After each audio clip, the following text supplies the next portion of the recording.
Actually, not super strong correlation between testosterone level, if you're a natural endogenous producer, and how that will translate to body composition or even athletic performance.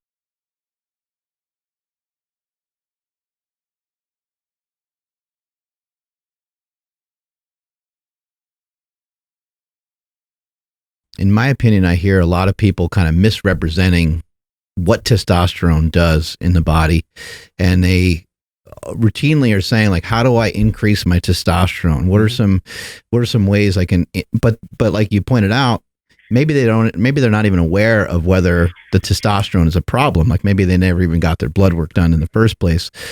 So you're just completely guessing. But from what I've know from my own experiences with taking as much testosterone as a person can possibly handle, over some periods of time, it doesn't like exponentially, like, you know, the results of taking more and more testosterone, it causes a cascade of a bunch of other things that are negative towards your strength goals, towards your body transformation goals. So just honing in on just the testosterone doesn't seem like it's not really the shortcut that people want to make it out to be. Now, a boost in testosterone and getting it to an optimal level that would allow you to gain more muscle mass and potentially, through having more muscle mass, burn more fat and so on. It can have tremendous benefits, but I think people are kind of like misrepresenting it, thinking like, if I really jack my testosterone up, this is going to be great, and this is going to do all these amazing things for me. I'm going to be a monster in the gym. I'm going to be a monster in the bedroom, and you're going to be able to do all these miraculous things, but it doesn't really work that way. Yeah, absolutely. So there's actually not super strong correlation between testosterone level, if you're a natural endogenous producer, and how that will translate to body composition or even athletic performance. So it varies a lot individual to individual. Now, obviously, if you're on exogenous testosterone, there's a pretty strong correlation within the individual. Do you mind repeating that? So you're mentioning amongst natural athletes. Was that right? Yeah. So people will come in often, and a lot of people come to Merrick for hair loss prevention or hair and skin optimization. And they may feel totally fine, and they might have a very low testosterone level, like truly clinically hypogonadal, and no symptoms at all. That actually happens quite often.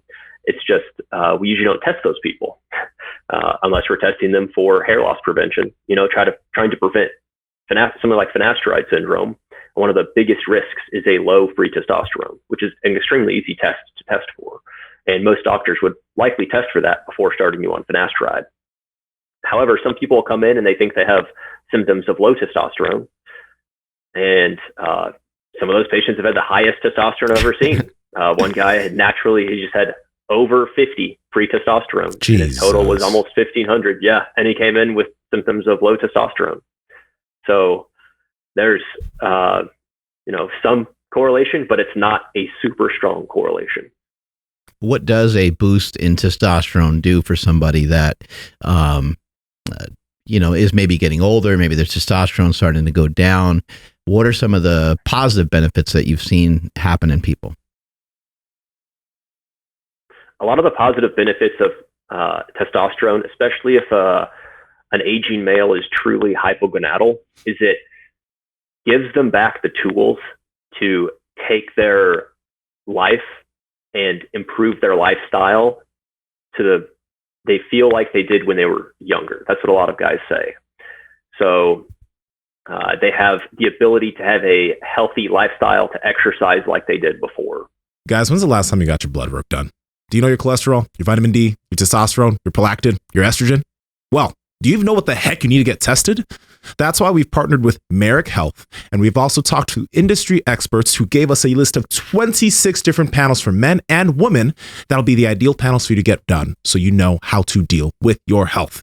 Andrew, can you tell the people how to get it? Yes, head over to merrickhealth.com/power project. You guys will see the power project panel that Nsima was just talking about. This whole panel includes a written report as well as a consultation with a real doctor. Again, merrickhealth.com/power project at checkout. Make sure you enter promo code power project for $101 off this panel. Head over there right now.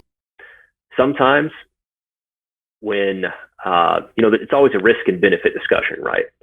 So if there's an aging male that might have low testosterone, perhaps their lifestyle and diet and genetic factors have not been optimal, and they reach a point in their life where testosterone replacement or exogenous testosterone would be too dangerous. And that's unfortunate, because perhaps if they had addressed those pathologies earlier in their life, then they would have been able to change their lifestyle, perhaps take some medications, change their diet, and then the pathology wouldn't have happened.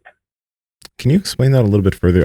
I don't know if I'm totally not getting this, but you said there would be a point where like actually taking exogenous testosterone for an individual would be a dangerous thing to do. What would cause that to be a dangerous thing to do for that type of person? Yeah, so known coronary artery disease is one of the kind of strict contraindications to testosterone replacement. So if someone has something like, several stents in the past, known significant coronary artery disease, it's more dangerous, and you might not want to start that patient on TRT, especially if they're not at a place, if they're so conditioned, perhaps they're not even a cardiac rehab candidate, which is the type of rehab that you do after, you're in the cardiovascular ICU for a stent or a bypass. That person's not a very good candidate to start on TRT, a horrible one, actually. So that's an example of one thing, but there's a lot of other risk factors as well. So blood clots is a risk factor. If someone is very adamant about hair loss prevention and likely prone to it, if they're prone to prostate cancer or prostate issues, that's another one. If they're prone or already have gynecomastia and don't want worsening of the gynecomastia, that's another one. Liver disease, kidney disease, and then congestive heart failure. So there's a lot of contraindications to TRT. Interestingly, the American Academy of Family Practice, which is an organization, one of the largest organizations of family doctors, mentions they have a recommendation as well. And I guess not all family doctors know about the recommendation, but they want you to do shared decision making, especially if there's an aging male with low testosterone that also has low libido, because the AAFP recognizes that part of quality of life is important enough to, admit that there's some risks, but the benefits may be more. Now, also, I'm really curious about this because the cool thing about Merrick is that you guys don't give out just the same cookie cutter plan to everybody. And the things that you just mentioned in terms of reasons why somebody might not want to take testosterone, like, I'm curious what you've seen within that industry of, HRT, TRT clinics, because there are some clinics that they see some numbers and they're like, take this, right? What are some things that you've seen that have been like, oh shit, that's dangerous. This is why we don't do that. Yeah. We see a lot of new cases of diabetes. We see a lot of cases of pituitary adenomas, people that are looking to get on TRT and people that have been on TRT, even people that have visual changes, neurologic changes, even people that require surgery, that it would have been fortunate if they were checked earlier for things like that. But yeah, we see a whole host of issues, anything from hemochromatosis or iron overload to diabetes insipidus. Lots of interesting pathology comes in, and usually the patient population at Merrick, they're wanting to optimize their health. They're not just there to get a certain medication or treatment. Occasionally that is the case. And we understand it if that is the case. But most of the time when people come in and they get their labs checked and their hormone levels are fine, and we tell them that, usually they're happy to hear that. What does testosterone do for your brain? So testosterone interacts with neurochemistry in many different ways. So one way is that it activates your sympathetic nervous system or fight or flight nervous system. So your levels of catecholamines, your levels of like adrenaline will change, and some people have trouble sleeping because they're just so sympathetically overdriven. It also converts to estrogen. So during puberty, and I think Andrew Huberman talks about this as well, that helps develop the brain itself. So it helps mature the brain. Over time, it's theorized that the dropping of estrogen, not necessarily the dropping of testosterone, is why men and women tend to get dementia at different times, because women tend to have very low estrogen levels after menopause, usually in the early to mid 50s. Mm-hmm. And then men tend to have lower levels of estrogen correlating to whenever their age-related hypogonadism onset is. So some men with normal testosterone and estrogen levels could theoretically be less likely to get dementia.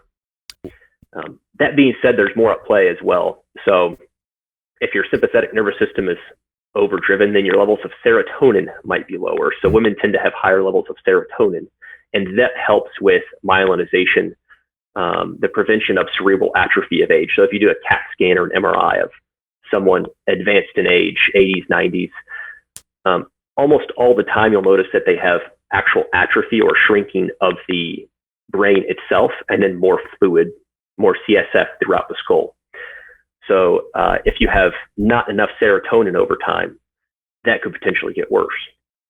I noticed for myself that testosterone just seems to encourage effort, and especially once I already got going on something, and I feel even better. Like it's compounded in some way. So yeah, a lot of that could be the dopaminergic or the increased dopamine activity during testosterone.